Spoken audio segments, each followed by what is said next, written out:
Alrededor de las 10:30 de la mañana, Karina intentó llamar a Faith para preguntarle si podía llevarla de regreso a casa.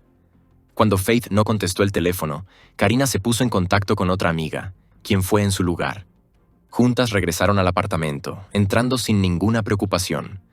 Supusieron que Faith simplemente se había quedado dormida después de una larga noche fuera.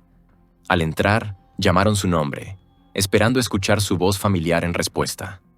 El silencio que permanecía en el aire fue la primera señal inquietante de que algo no estaba bien. Cuando Karina caminó más adentro del apartamento, rápidamente se hizo evidente que algo trágico había ocurrido.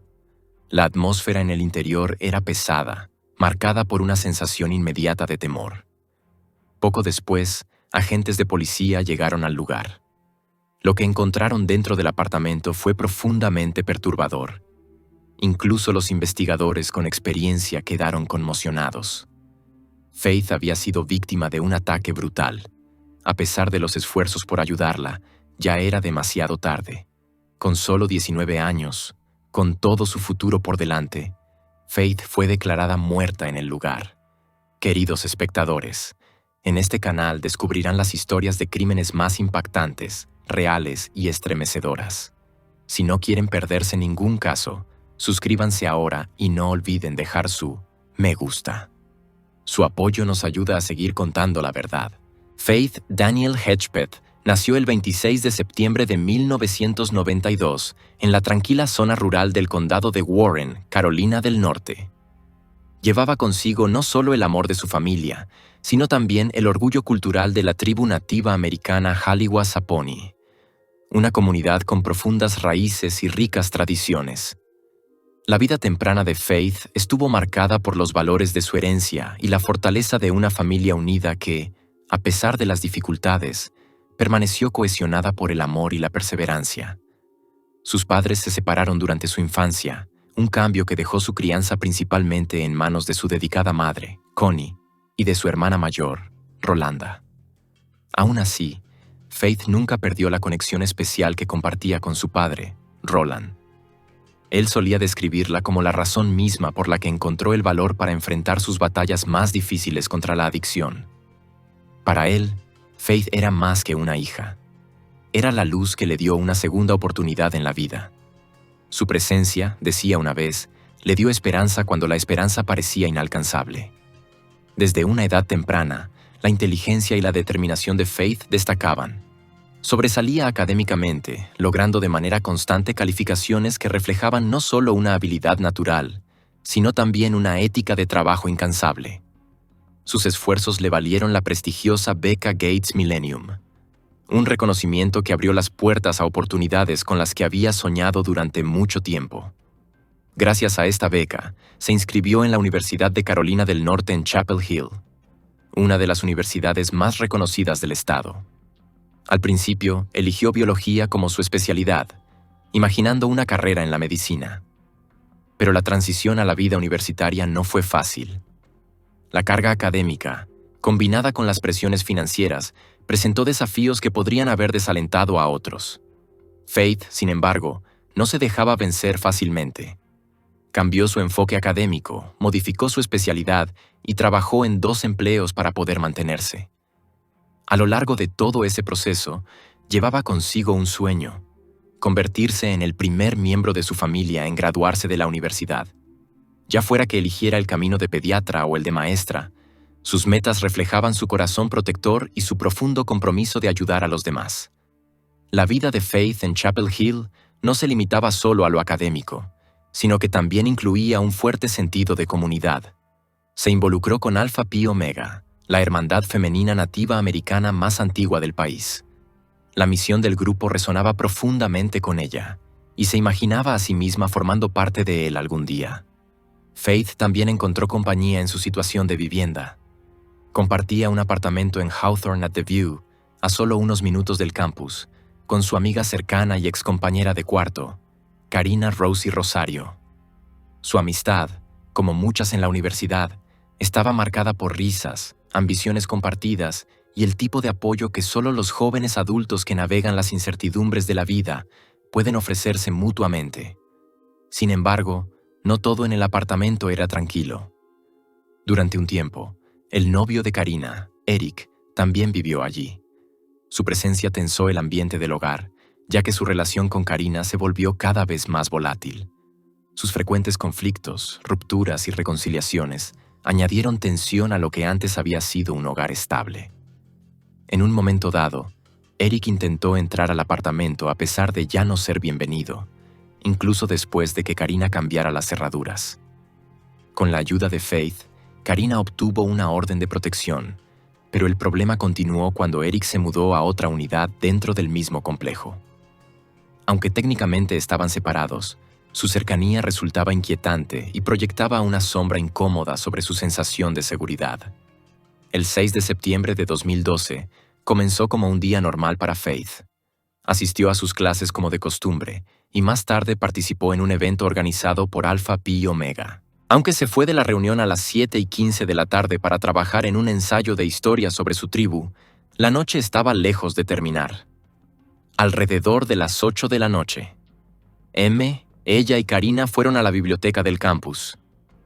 Faith salió brevemente, pero regresó alrededor de las 11:30 de la noche, y para la medianoche, las dos jóvenes ya estaban de vuelta en su apartamento. Sintiendo el atractivo de la vida nocturna universitaria, decidieron salir a The Thrill, un club popular conocido por permitir la entrada a estudiantes menores de 21 años. Más tarde, las grabaciones de vigilancia mostraron a Faith y Karina llegando al club alrededor de las 12:40 de la mañana. Las dos amigas pasaron tiempo en la pista de baile, disfrutando de la música y de la compañía mutua. Durante más de una hora, se movieron con la energía y la alegría despreocupada propias de jóvenes estudiantes. Sin embargo, para las 2 de la tarde, Karina comenzó a sentirse mal debido al alcohol, y ambas decidieron irse. Las cámaras las registraron saliendo del club a las 2:07 de la mañana, con Faith conduciendo de regreso a casa.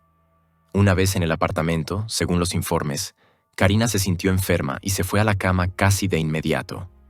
Alrededor de las 3 de la mañana, un vecino informó más tarde haber escuchado ruidos fuertes e inusuales provenientes de su unidad.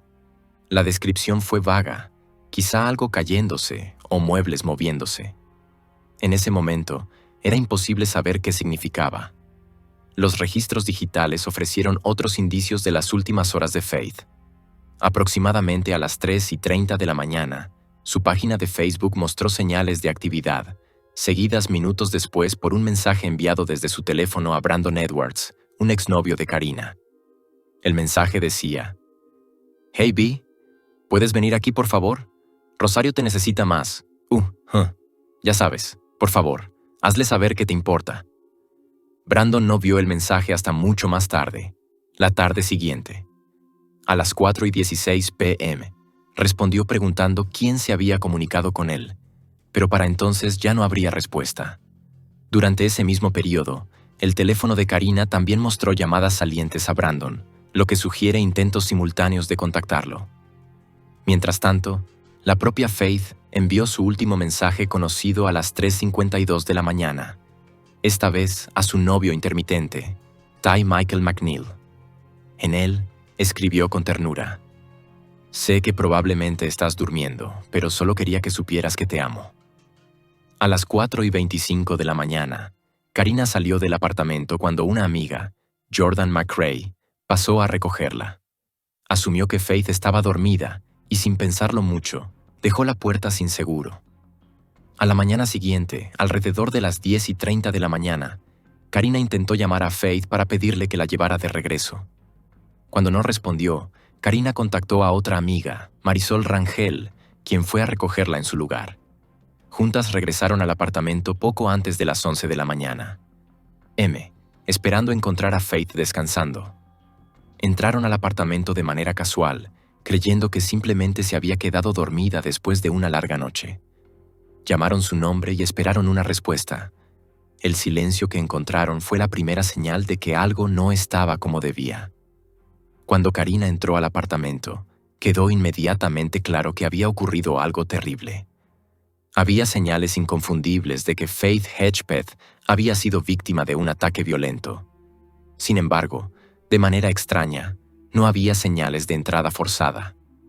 Este detalle sugería que la persona responsable había sido admitida voluntariamente o tenía alguna forma de entrar sin levantar sospechas. Fue Karina, la compañera de cuarto y amiga de Faith, quien marcó al 911 esa mañana. Su voz en la llamada reflejaba pánico, incredulidad y conmoción. Cuando los agentes de policía llegaron, la escena dentro del apartamento dejó incluso a los funcionarios de las fuerzas del orden más experimentados profundamente perturbados. Faith había sido atacada con una fuerza abrumadora. El crimen no solo fue trágico, sino que también transmitía una sensación de crueldad que parecía profundamente personal. A pesar de los esfuerzos inmediatos, ya era demasiado tarde. Faith, con solo 19 años y llena de promesas, fue declarada muerta en el lugar. En los días, semanas y, finalmente, meses que siguieron, los investigadores comenzaron a reconstruir lo que había sucedido en las primeras horas del 7 de septiembre de 2012. Cada descubrimiento revelaba detalles inquietantes y, sin embargo, cada nueva pieza de información parecía generar tantas preguntas como respuestas. Uno de los primeros avances importantes surgió de las pruebas de ADN. Los especialistas forenses encontraron material genético que coincidía con muestras de ADN halladas en otras partes del apartamento. Esto proporcionó a los detectives un perfil biológico del sospechoso, aunque aún no un nombre. Una botella de ron Bacardí recuperada del dormitorio se convirtió rápidamente en una de las piezas de evidencia más significativas.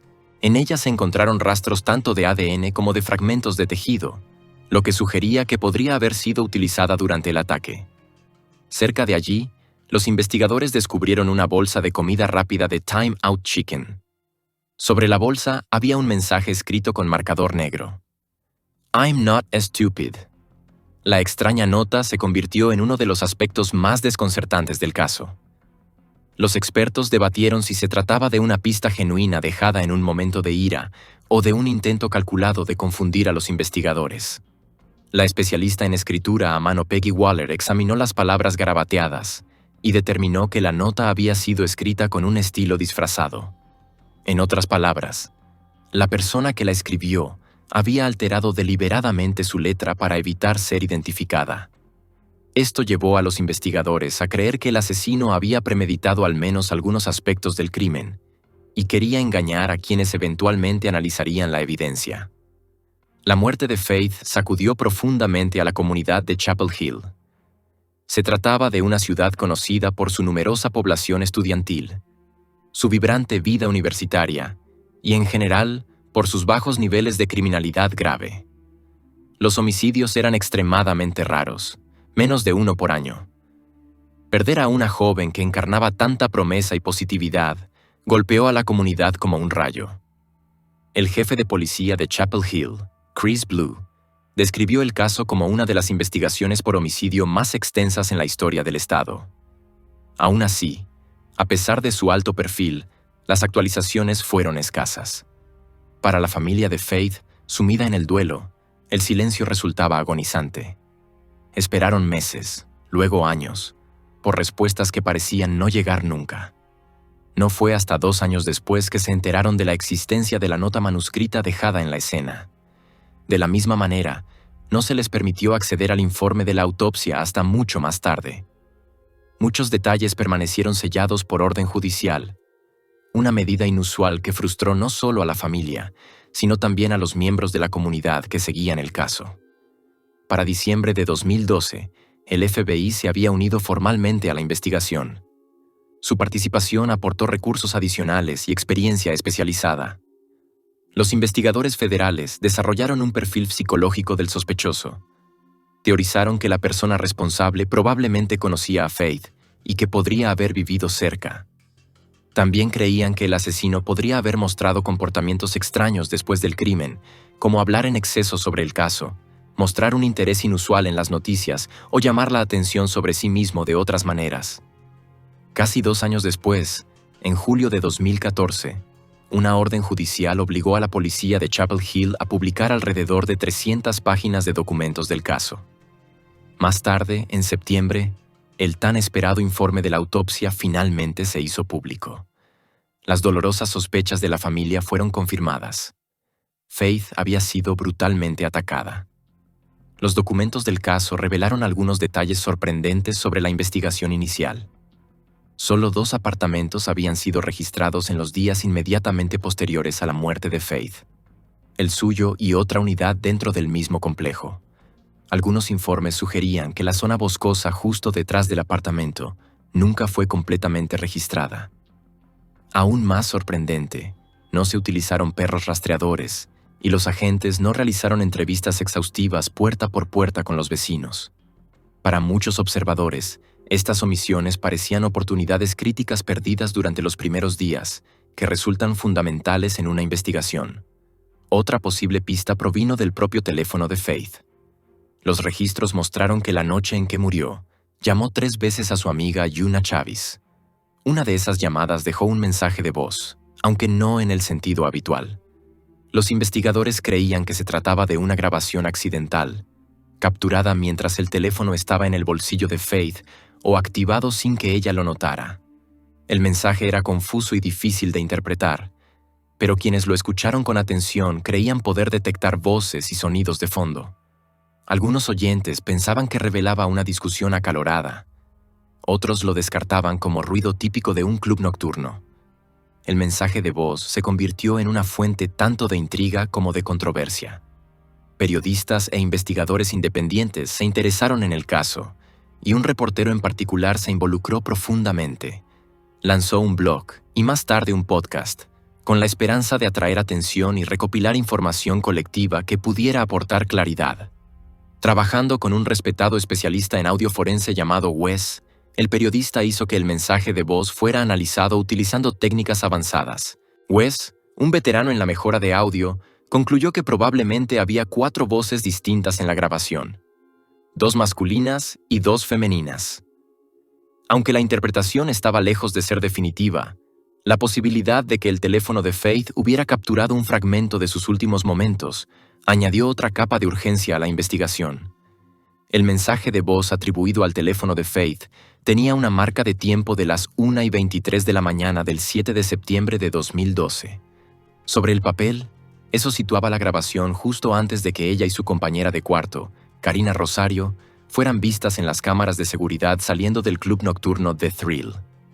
A las 2:07 de la mañana, las cámaras captaron claramente a ambas mujeres saliendo juntas del club. Para los observadores externos, nada parecía fuera de lo normal en ese momento. Se veían como cualquier otro par de estudiantes universitarias regresando a casa después de una noche de diversión. Sin embargo, a medida que los investigadores reconstruían cuidadosamente los acontecimientos de esa noche, comenzaron a surgir inconsistencias. La línea de tiempo, que inicialmente parecía sencilla, se vio de repente nublada por preguntas sin respuesta. El analista de audio forense Arlo West, uno de los expertos que revisaron el caso, cuestionó abiertamente la fiabilidad de la marca de tiempo del mensaje de voz.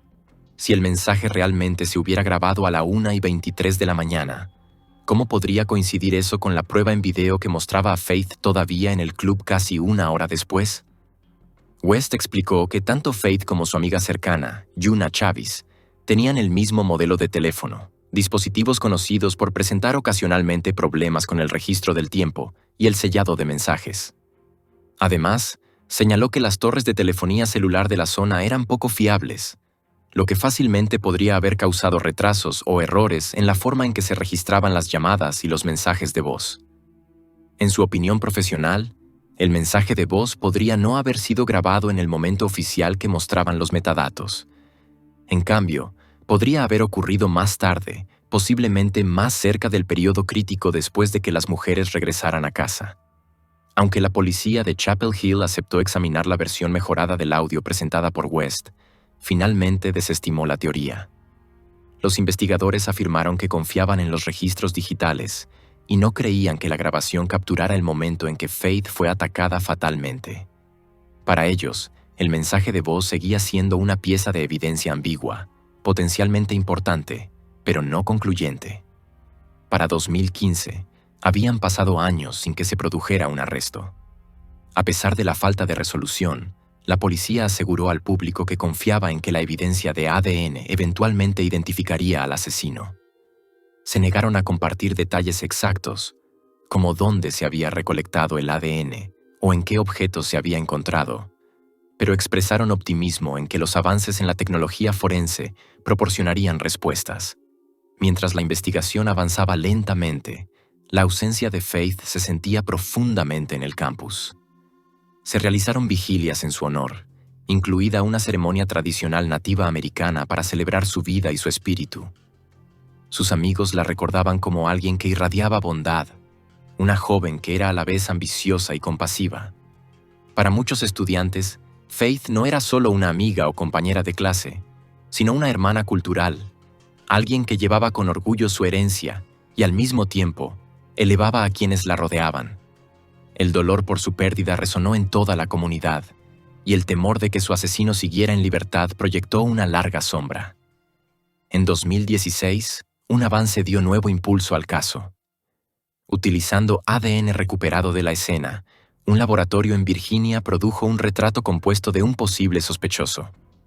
La tecnología, llamada fenotipado forense, podía predecir características físicas como el color de ojos, el color del cabello, el tono de piel, la forma del rostro e incluso la probable ascendencia.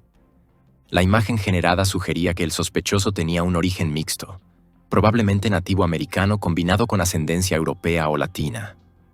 Aunque los investigadores enfatizaron que el retrato no era una semejanza perfecta, proporcionó al público algo tangible, un rostro con el cual asociar un crimen que llevaba mucho tiempo sin resolverse.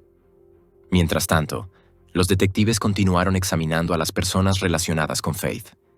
Entre los investigados se encontraba un hombre que fue visto saliendo del club nocturno The Thrill la misma noche que Faith y Karina. Había llegado al club más temprano con otras 3 personas, y los 4 fueron interrogados exhaustivamente. Cada uno proporcionó muestras de ADN, pero ninguna coincidió con la evidencia genética recolectada en el apartamento de Faith. La atención también se centró fuertemente en Eric, el exnovio de Karina. Su relación había sido volátil, y muchos creían que Eric resentía a Faith por haber animado a Karina a distanciarse de él. Los investigadores descubrieron pruebas digitales preocupantes. Mensajes de texto que Eric envió el 6 de septiembre insinuaban algo ominoso. En uno de ellos, pidió perdón a un amigo por algo que estaba a punto de hacer. Alrededor del mismo tiempo, publicó un mensaje similar en Twitter. Luego, apenas 3 días después de la muerte de Faith, escribió un mensaje críptico en Facebook. «Querido Señor, perdóname por todos mis pecados y por los pecados que pueda cometer hoy. Protégeme de las chicas que no me merecen y de las que desean mi muerte hoy». El momento en que aparecieron estas publicaciones alarmó a los investigadores e intensificó la sospecha pública. La policía incautó el vehículo de Eric y registró su residencia en busca de pruebas potenciales. Sin embargo, a pesar de su comportamiento inquietante, nada lo vinculó directamente con el crimen. Su ADN no coincidía con la muestra hallada en la escena, y sin esa conexión, los investigadores no pudieron relacionarlo con el ataque.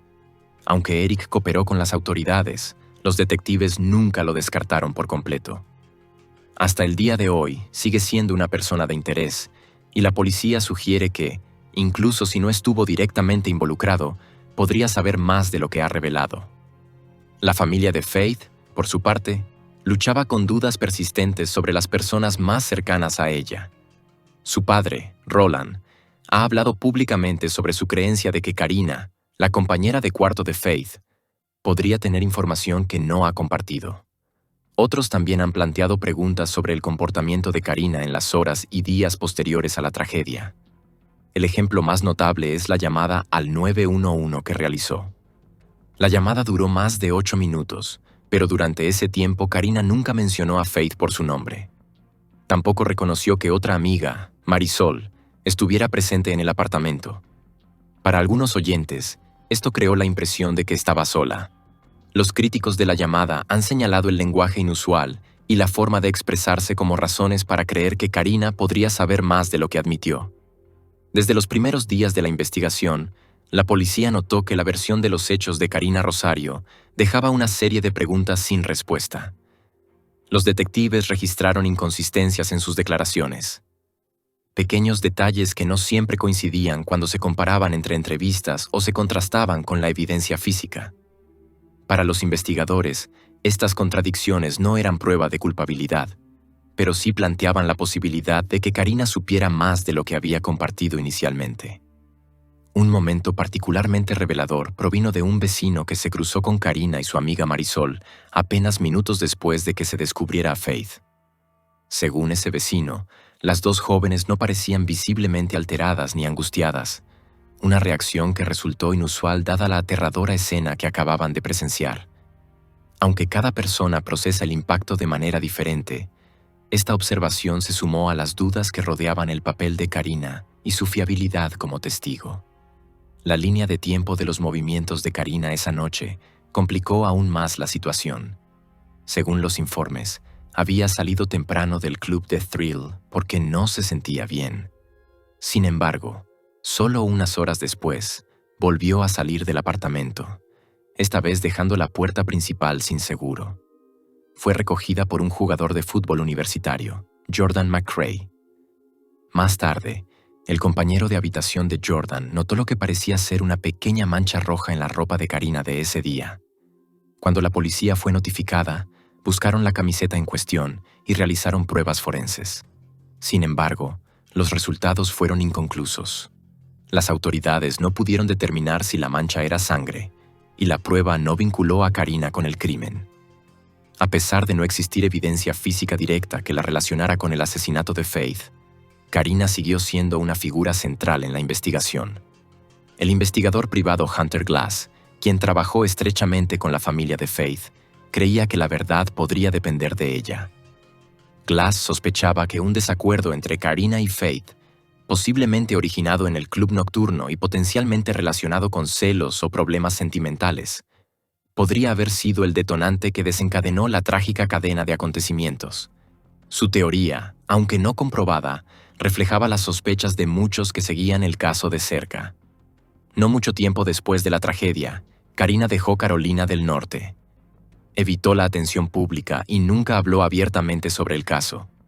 Más tarde, el padre de Faith, Roland, reveló que ella también dejó de responder a sus llamadas, un silencio que solo alimentó sus dudas.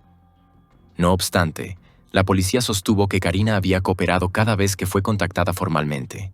Para las fuerzas del orden, seguía siendo una figura importante en la historia, aunque nunca fue acusada oficialmente ni declarada sospechosa. A medida que la investigación se ampliaba, los detectives dirigieron su atención a otras personas que habían sido cercanas a Faith.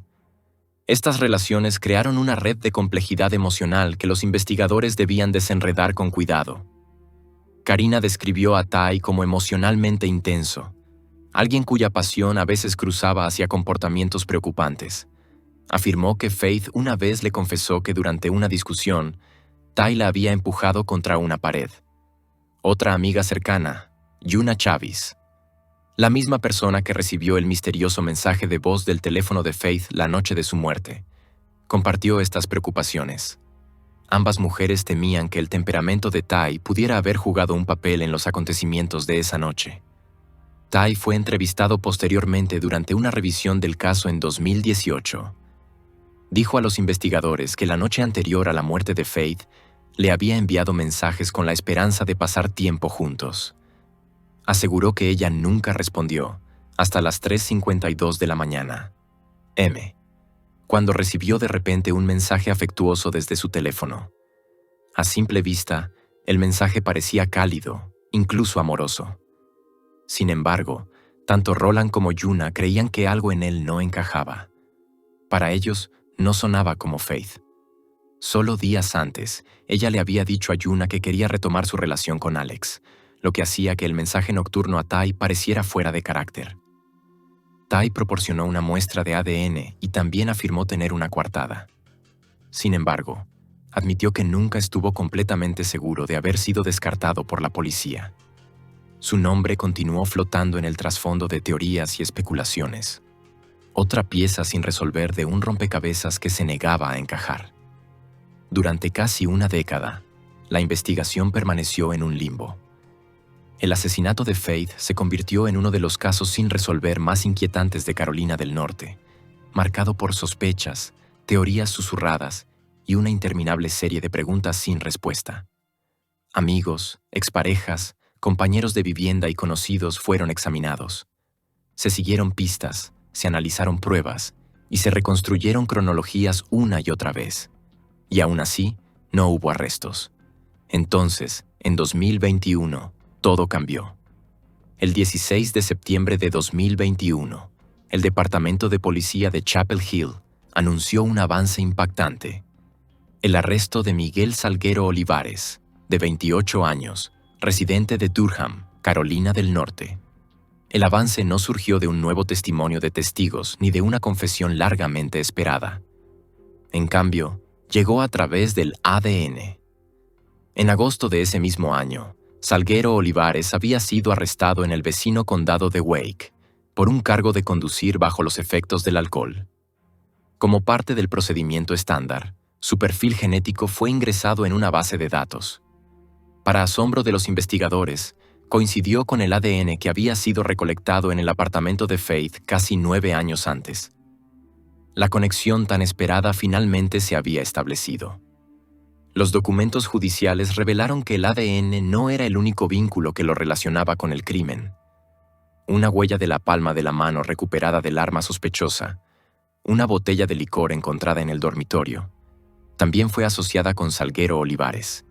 En conjunto, estas dos piezas de evidencia construyeron un caso contundente en su contra. Quizás lo más sorprendente fue el hecho de que el nombre de Salguero Olivares nunca había surgido durante los primeros años de la investigación. No había sido identificado públicamente como sospechoso, ni figuraba entre las personas interrogadas en los momentos inmediatos posteriores al crimen. Su aparición repentina, casi una década después, dejó atónita a la comunidad y reavivó el interés en un caso que muchos temían que nunca se resolviera. Para la familia de Faith, el arresto trajo una mezcla de alivio y dolor renovado. Alivio al pensar que las respuestas podrían finalmente estar al alcance. Dolor al recordar que habían pasado casi 10 años para llegar a este punto, años llenos de sufrimiento, sospechas e incertidumbre. Para la comunidad de Chapel Hill, este acontecimiento fue un recordatorio de que incluso en los casos sin resolver durante largo tiempo, la perseverancia, la ciencia y el paso del tiempo pueden eventualmente sacar la verdad a la luz. Cuando la investigación finalmente comenzó a dar resultados, el jefe de policía Chris Blue se dirigió al público con palabras cuidadosamente elegidas. Instó a la paciencia, recordando tanto a la comunidad como a la prensa que la justicia es un proceso, no un evento. Esta historia tomará tiempo para desarrollarse por completo, dijo, enfatizando que cada detalle debía manejarse con precisión. Su mensaje transmitía tanto tranquilidad como cautela, un reconocimiento de lo lejos que había llegado el caso y de cuánto faltaba aún por recorrer antes de que las respuestas pudieran darse en su totalidad. Luego, en noviembre de 2024, la batalla legal dio otro giro decisivo. Los fiscales presentaron una enmienda a la acusación original, introduciendo 2 cargos adicionales: robo con allanamiento de primer grado y un delito de primer grado. Estas nuevas acusaciones hicieron más que aumentar la gravedad del caso. Delinearon una imagen más clara de lo que los fiscales creían que había ocurrido aquella noche en el apartamento de Faith. El cargo de allanamiento sugería que el crimen no fue solo un acto de violencia, sino también una intrusión premeditada. El delito de primer grado subrayaba la severidad de las acusaciones, dejando claro que el Estado tenía la intención de buscar las sanciones más severas disponibles bajo la ley. Para la familia de Faith, la acusación enmendada fue agridulce. Por un lado, el avance confirmaba lo que habían esperado durante tanto tiempo. El caso estaba avanzando, ganando impulso y siendo tratado con el peso completo que merecía. Por otro lado, cada nuevo cargo traía consigo una nueva oleada de dolor, obligándolos a revivir la pérdida de su hija y hermana. El arresto de Miguel Salguero Olivares le dio al caso un nombre y un rostro, pero también introdujo nuevos misterios. ¿Quién era exactamente Miguel? ¿Cómo se cruzó en el camino de Faith, una joven cuyo círculo de amigos y vida cotidiana parecían estar muy alejados del suyo? ¿Qué circunstancias lo llevaron a ese apartamento en esa noche específica de 2012? Y, lo más importante, ¿qué ocurrió realmente en los momentos finales antes de que la vida de Faith fuera arrebatada? Estas eran las preguntas que resonaban no solo en la sala del tribunal, sino también en los corazones de la comunidad de Chapel Hill. Para el público, el arresto representó tanto un cierre como una nueva incertidumbre. Después de casi una década de dudas, sospechas y teorías, finalmente había un proceso legal en marcha. Sin embargo, el caso apenas entraba en su siguiente fase, un recorrido lento a través de audiencias, mociones y revisiones de evidencia. Para la familia de Faith, era un paso largamente esperado hacia la justicia. Para la comunidad en general, era el comienzo de otro capítulo. Un camino difícil pero necesario hacia el descubrimiento de toda la verdad. La cobertura mediática destacó la enorme magnitud de los preparativos para el juicio. Para enero de 2025, los documentos judiciales mostraban que los abogados de ambas partes se estaban preparando para audiencias preliminares y para la fase crítica de presentación de pruebas.